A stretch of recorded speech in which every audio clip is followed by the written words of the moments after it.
Hoy vamos a hablar de las consagraciones. ¿Qué es una consagración? Una vida consagrada.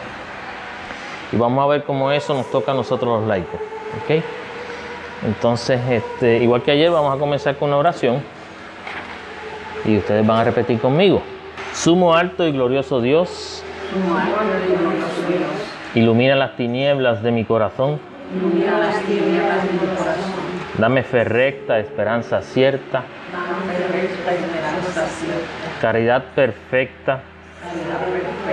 Sentido y conocimiento, Señor. Para cumplir tu veraz mandamiento. Amén.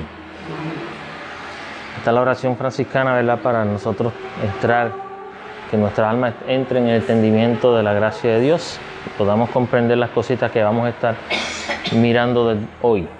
Les dije que iba a estar definiendo algunos conceptos antes de. Vamos a hablar de lo que es la vida consagrada, pero la vida consagrada está dentro de algo que se llama vocación, ¿verdad? Entonces vamos a definir. Vocación es una palabra latina, se llama vocatio, que significa un llamado. ¿Okay? Entonces hay distintos llamados. Ahí está el llamado a la existencia, está el llamado esencial, hay un llamado personal y hay un llamado laboral. El tema que nos compete hoy está dentro del personal, ¿verdad? Pero voy a definir un poquito los anteriores para que, ¿verdad?, entendamos y vayamos en sintonía. La vocación existencial, usualmente el llamado responde a una pregunta, ¿verdad? Ese llamado existencial responde a por qué existimos, por qué estamos aquí, por qué Dios nos dio la existencia.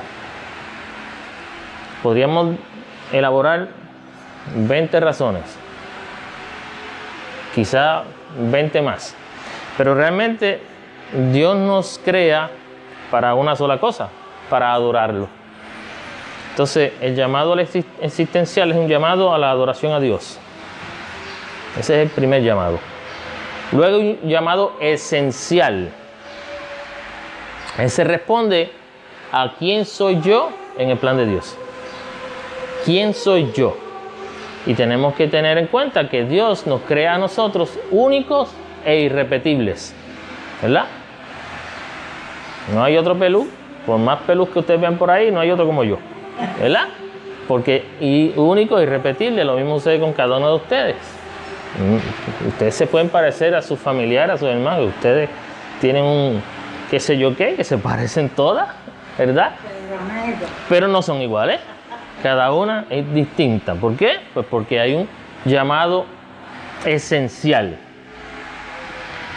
Luego está el llamado personal, lo voy a dejar al final porque ahí está la consagración, lo que es lo consagrado. Voy a entonces hablar del el llamado laboral, la vocación laboral. Esa es la que responde, ¿qué es lo que voy a hacer? ¿Verdad? ¿A qué estoy llamado? Pues a ser abogado, a ser administrador de documentos, como en mi caso, a ser secretaria, a ser doctor, a ser médico, mecánico, lo que sea, ¿verdad? Un llamado laboral. ¿Y por qué es vocación? Porque debería ser siempre, debería estar cónsono con lo que a mí me gustaría, ¿verdad? Por ejemplo, yo no sería buen administrador de documentos si no me gusta lo que hago. Entonces, el llamado, la vocación laboral debe estar consecuente con las cosas que me gustan hacer. Yo tengo otros llamados laborales, ¿verdad? Dentro de mi realidad existencial y dentro de mi realidad personal y dentro de mi realidad laboral. Pues porque yo, como ustedes saben, y estoy dando testimonio de eso, pues predico, ¿verdad? Llevo el evangelio. Eso es una labor, eso es una vocación. Eso es un apostolado, ¿verdad? Pero también soy pintor, también soy dibujante, y hago otro cierto número de cosas que me gustan. Esos son respuestas a ese mismo llamado. Y podríamos hablar montones de cosas sobre sobre estas vocaciones. Pero vamos entonces a entrar al personal, que es el que quiero detallar un poco. Y dentro del personal, que es el que responde cómo vivo, la diferencia de el esencial o el laboral. El esencial, quién soy; el laboral, qué hago. El personal es cómo vivo, cómo hago, ¿verdad?, las cosas que hago dentro de mi realidad, dentro de mi vida. Y esas cosas, ¿cómo las voy a hacer? Porque no es tan solo responder cómo hago, sino cómo y en qué manera realizo esas cosas que hago. Pues hay tres estados en esa vocación personal. El celibato, ¿verdad?, que es lo que llamaríamos dentro del laicado, sería la soltería. Uno decide casarse o no, ¿verdad?, celibato. Y dentro de la religiosidad, pues están los sacerdotes y los religiosos que deciden también mantenerse célibes y no casarse. Entonces está el estado matrimonial, que habemos los que decidimos que queremos tener una familia y casarnos y tener hijos, ¿verdad?, y tener un compañero, una compañera. Pues eso también es un llamado personal, una vocación personal, y es la del matrimonio. Y dentro del celibato está el consagrado, ya les había dicho, el laico que puede elegir no casarse, pero también están los consagrados. Aquí vamos a detenerlo. Los consagrados. ¿Qué es algo consagrado? Dice el Catecismo de la Iglesia Católica que consagración es la dedicación de una cosa o persona al servicio de Dios mediante una oración o una bendición. Dedicación de una cosa o persona al servicio de Dios. Así que el hombre o mujer consagrada dedican ¿qué? Al servicio de Dios. Si esa consagración está dentro de una vocación personal, pues están dedicando su persona, su vida misma, a la vocación, a el servicio a los demás, dentro de la realidad de la fe doctrinal católica, ¿verdad?, en este caso. ¿Cómo esto encaja con lo que estuvimos hablando ayer? Porque parte de lo que estuvimos hablando ayer decía que nuestra vida existencial, la importancia del perdón en la vida cristiana, estaba en someter nuestra voluntad a la voluntad de Dios. Y era mucho más sencillo así perdonarla. ¿Se acuerdan que hablamos de eso? Pues la consagración, cuando yo doy mi vida al servicio de la iglesia, al servicio de la fe, al servicio de la doctrina, al servicio de Dios, estoy asumiendo que todo mi criterio, toda mi voluntad, toda mi vida misma tiene que estar sometida a la voluntad de Dios. Esto es un paso más adelante a lo que hablábamos ayer. Esto es un paso un poco más fuerte a someter mi voluntad a la voluntad de Dios, ¿verdad? Porque yo puedo doblegar mi voluntad a la de Dios en ciertos casos, ¿verdad? Pero sigo mi criterio. En muchas otras cosas yo puedo seguir mi criterio, ¿verdad? Esto es una visión que más se ve dentro del mundo laical. Los consagrados actúan de una manera distinta. Y no voy a entrar en detalles de eso porque pues no es ese el tema. Pero ellos también podrían dejarse llevar por su criterio y ahí habrían unos problemas que quizás los voy a estar detallando más adelante. Pero el laico pues puede en algunas cosas decir, no, mi voluntad yo la someto a la voluntad de Dios y que se haga lo que Él quiera, ¿verdad? Y yo voy a cumplir esa voluntad. Sin embargo, el consagrado no hace eso en ciertos momentos, hace eso todo el tiempo. Su vida misma está siempre al servicio de la voluntad de Dios. Y entonces dentro de la vida consagrada hay 4 aspectos. 4.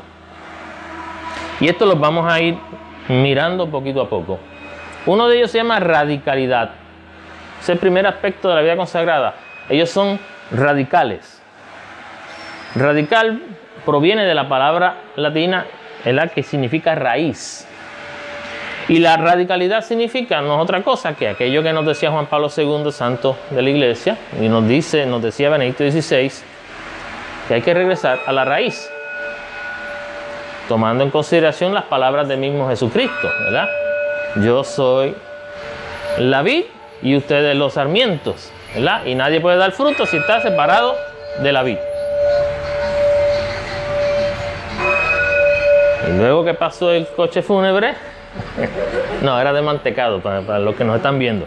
Bien, hablaba de la radicalidad y es volver a la raíz. Eso significa radicalidad, ¿verdad? Es uno de los aspectos de la radicalidad.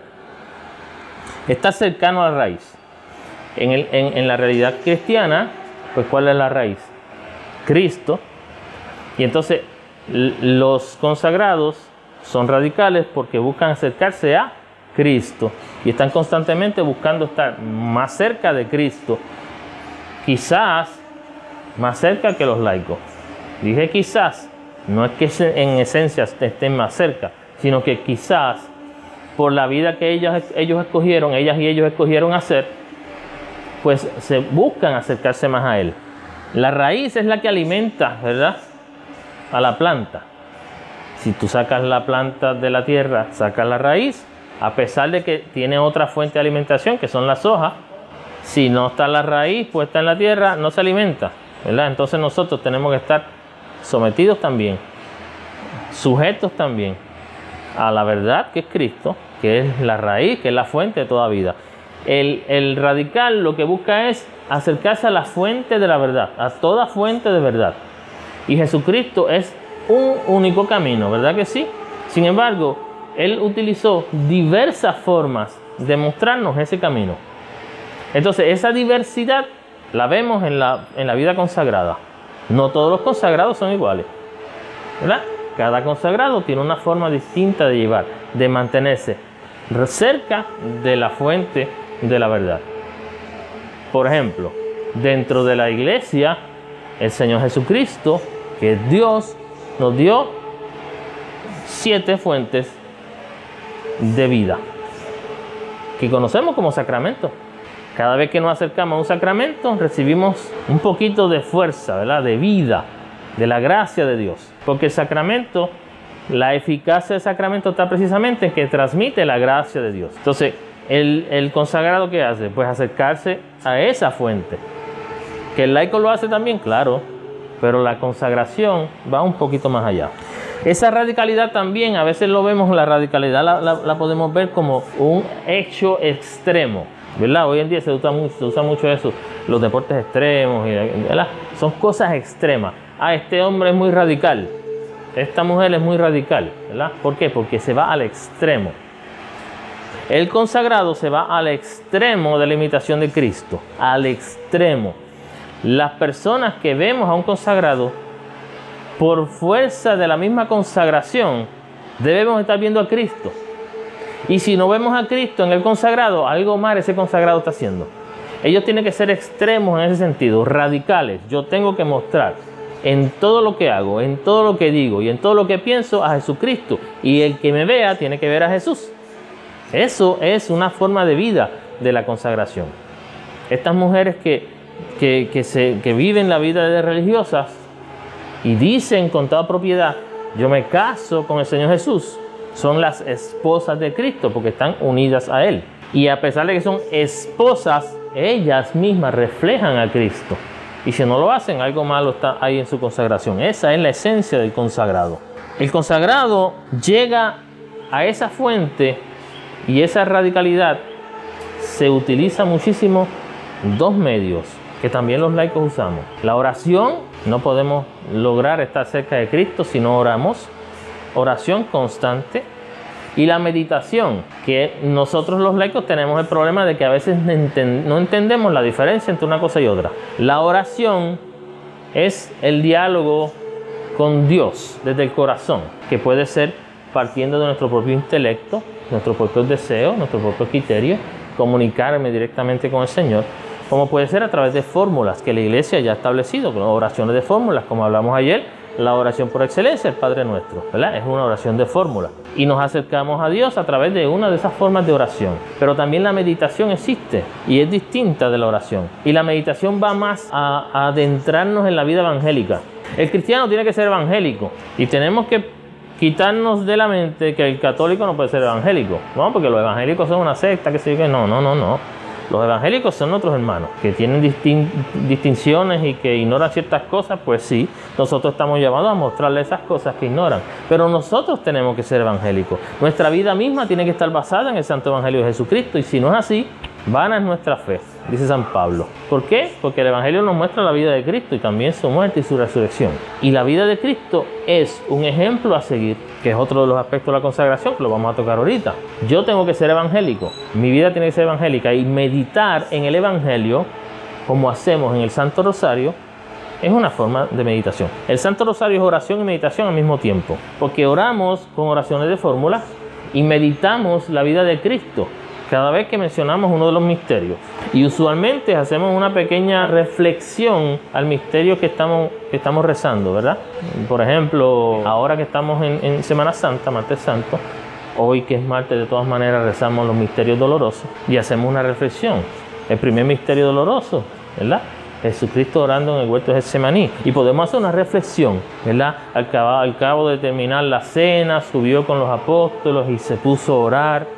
Y allí sudó hasta sangre por el nerviosismo y le pidió al Señor, al Padre, que apartara de él ese cáliz. Eso es una reflexión evangélica. Eso es una meditación del Evangelio. Los católicos estamos llamados a hacer eso, orar y meditar. Los consagrados lo hacen constantemente. Pero no solamente el consagrado tiene que ser radical, porque la radicalidad de la consagración te puede llevar, como era en el principio cuando comenzó este proceso de la religiosidad y de los consagrados. Estamos hablando del siglo III de la era cristiana. Tienen que haber ustedes escuchado los padres del desierto. Alguien en una meditación, en una reflexión, alguien mencionó, porque los padres del desierto, tal vez yo en algún momento que he predicado aquí, que los padres del desierto decían esto y decían aquello. Pero los padres del desierto eran estos primeros religiosos que se apartaban del mundo para vivir de forma radical, unidos a la vid que es Cristo, ¿verdad? Y para dar fruto a través de la meditación y la oración, pero lo hacían en soledad.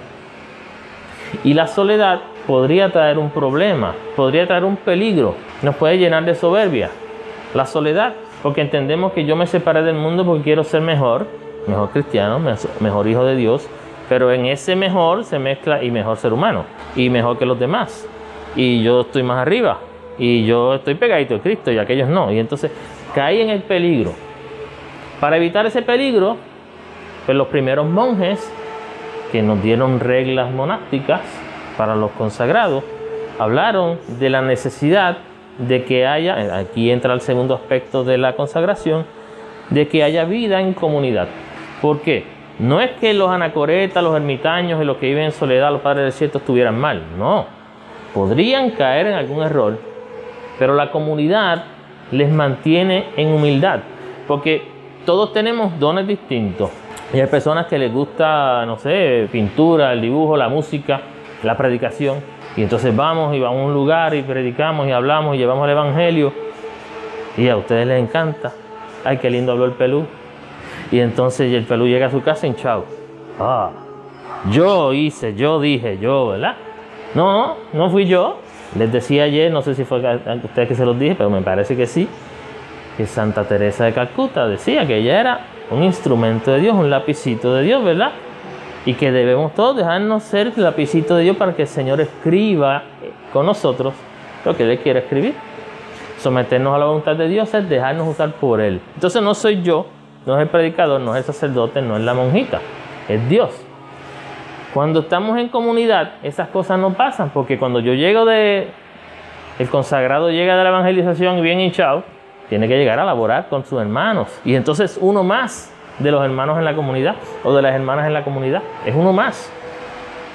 No está por encima de, ni por debajo de, sino es uno más en la comunidad. Entonces, la vida comunitaria es importante en la vida consagrada. Necesitan la protección que se dan uno al otro para salvaguardar precisamente que no caigamos en soberbia o en otro tipo de vanidades. Fomenta las virtudes, especialmente la de la obediencia, la de la humildad. Yo puedo irme como vivir como anacoreta y decir, yo soy obediente a Dios y a la palabra del Señor, pero podría caer en soberbia, pensando que mi criterio es la voluntad de Dios.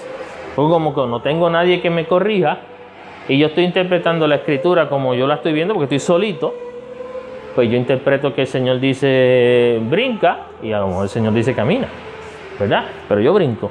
Y pues si yo estoy en comunidad, el hermano va a decir, cuidado, que ahí dice camina.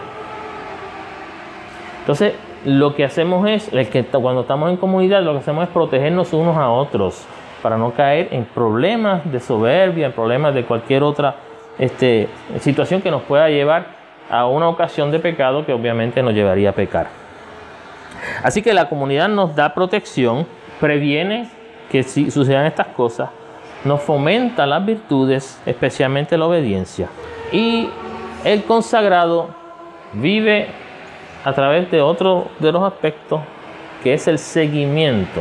El consagrado y la consagrada llegan a responder al llamado de Dios a esa vida para seguir al maestro. Los cristianos laicos también hacemos eso, ¿verdad? Somos cristianos porque hemos sido llamados a participar de los sacramentos a través del bautismo que recibimos de nuestros padres y hemos ido creciendo en conocimiento de la fe porque creemos en un Dios vivo que caminó con nosotros por 33 años y que murió y resucitó, y nosotros lo seguimos porque Él dijo, síganme, tomen su cruz y síganme. Y el que quiere ir al Padre, que venga en pos de mí, yo soy el camino, la verdad y la vida.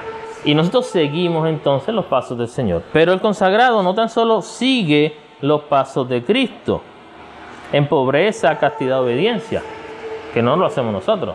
Él lo sigue a través de esos votos. El consagrado o la consagrada hace votos para seguir a Cristo. Votos que le acusan en pecado. Y Carmen, que estuvo 7 años en una comunidad religiosa, sabe lo que yo estoy diciendo.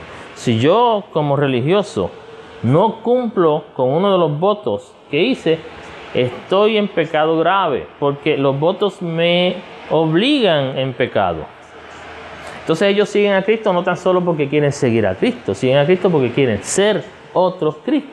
Y vivir siendo otro Cristo cuesta tu vida completa. El consagrado entrega totalmente su vida al servicio de la iglesia, totalmente su vida al servicio de Dios.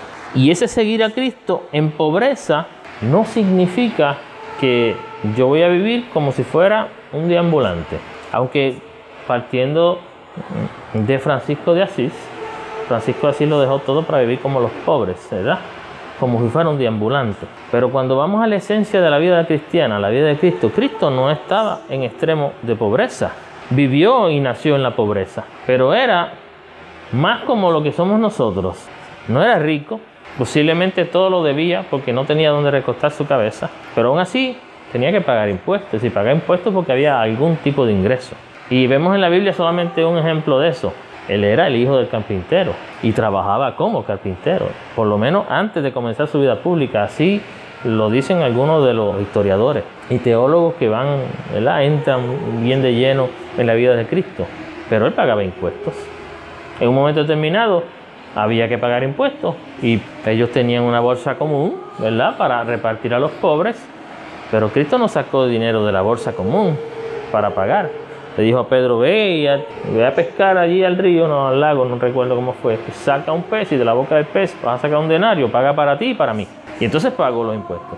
Pues Cristo no era necesariamente pobre en extremo, pero sí había pobreza. Pero la pobreza que se refiere al seguimiento de Cristo es la pobreza espiritual. Bienaventurados los pobres de espíritu, dice el Señor, ¿verdad? Porque de ellos es el reino de los cielos. Y la pobreza espiritual es el abandono total de mi ser a Dios. Y si ya ellos como radicales hacen eso, pues obviamente imitar en la pobreza del Señor es muy sencillo para un consagrado que ya ha decidido de abandonar toda su vida al servicio de la iglesia. Entonces la pobreza en ese sentido, eso es lo que significa. El abandono total de mi ser a Dios. Pobre de espíritu es el que se abandona. El seguimiento parte de una expresión latina que dice sequia Christi, ¿verdad? Seguimiento de Cristo.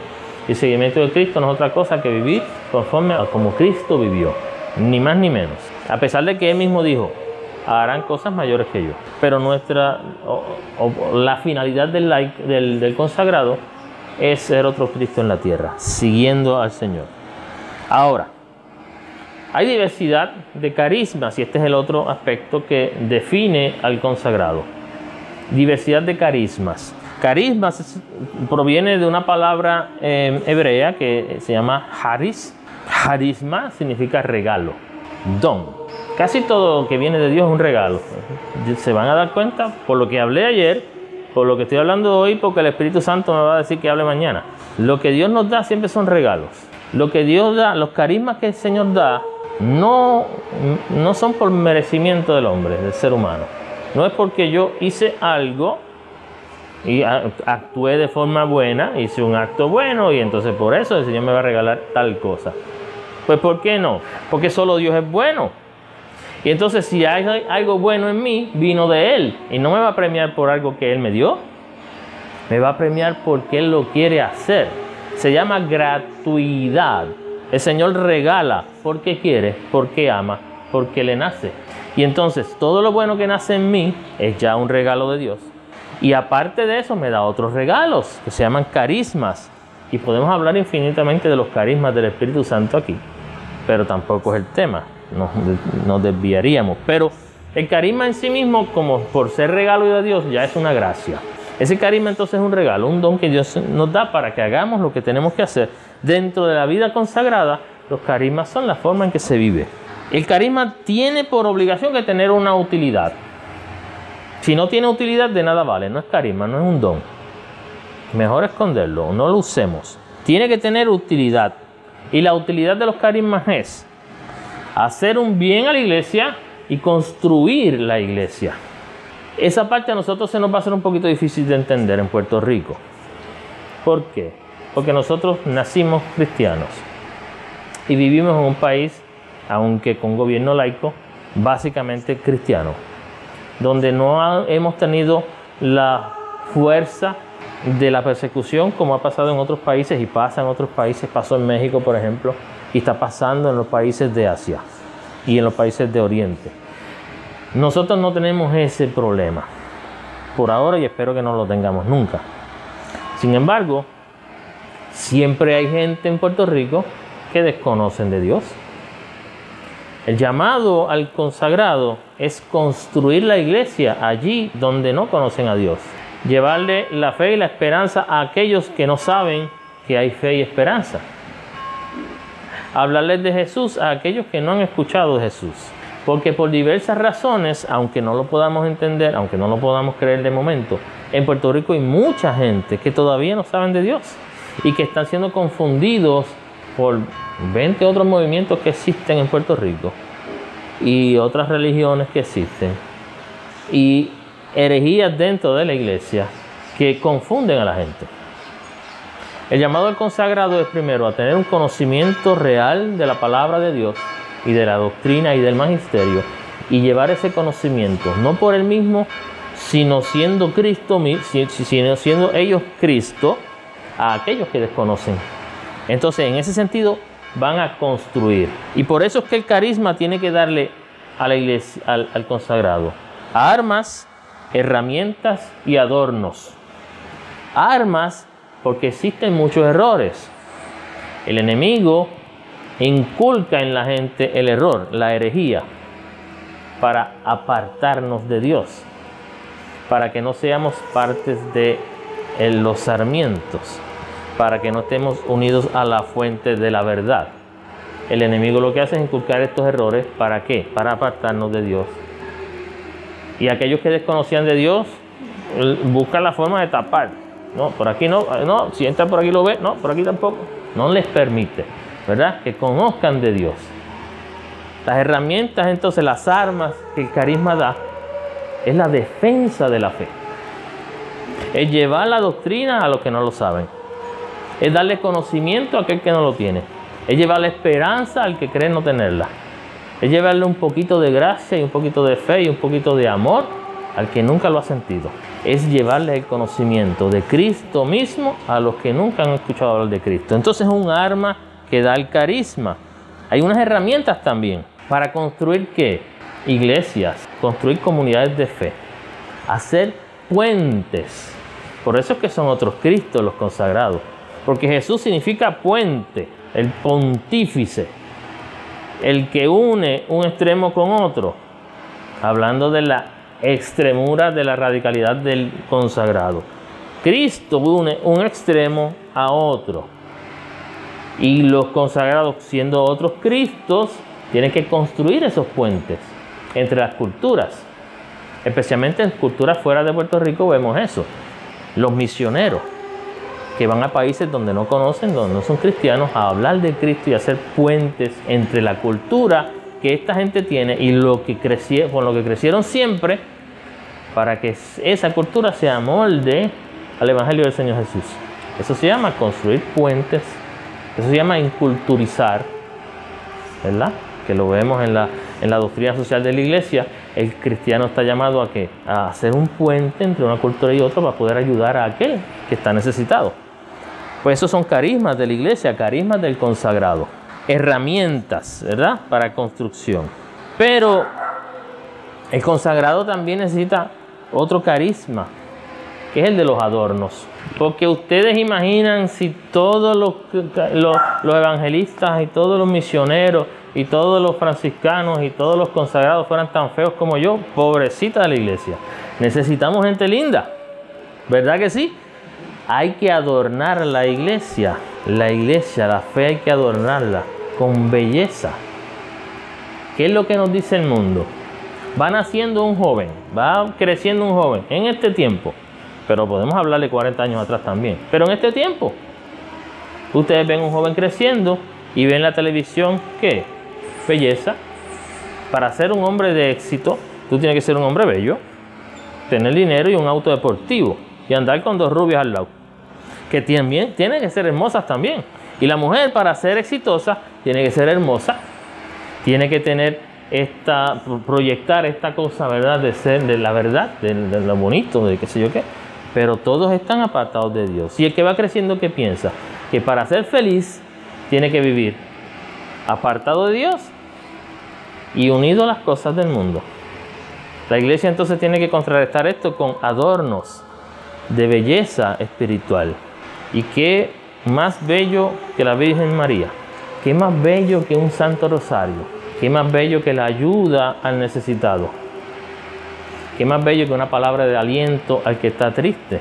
Entonces esos adornos de la belleza los hacen los consagrados también. No tan solo su belleza física, que también cuenta, porque nuestro cuerpo es templo del Espíritu Santo y tenemos que cuidarlo, ¿verdad? No al extremo de parecer modelitos, ¿verdad? Pero sí hay que cuidarlos y tener la belleza interior que se ve afuera. Tiene que verse. Tiene que verse al extremo de que tú puedas dar testimonio de Cristo sin decir una sola palabra. Y eso hace el consagrado. El consagrado busca a los demás, los lleva a Cristo, y si es necesario, como diría San Francisco, también hay que decir alguna que otra palabra. Si nosotros pudiéramos arrastrar gentes a Dios sin hablar, qué hermosa sería la iglesia. Pero ¿qué sucede? Que tenemos que contrarrestar las cosas que están haciéndose en el mundo, ¿verdad? Y en el mundo se habla muchas cosas que nos apartan de Dios.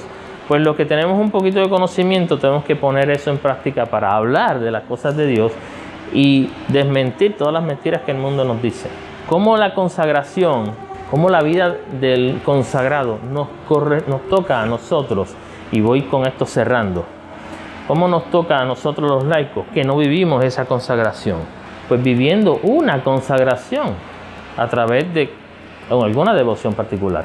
Viviendo como viven los consagrados en una comunidad de fe. Porque no basta ser bueno, no basta hacer buenas cosas, no basta tener cosas buenas. Para Dios hay que tener lo mejor. Entonces yo no puedo ir a la iglesia y decir, yo fui a la iglesia, cumplí,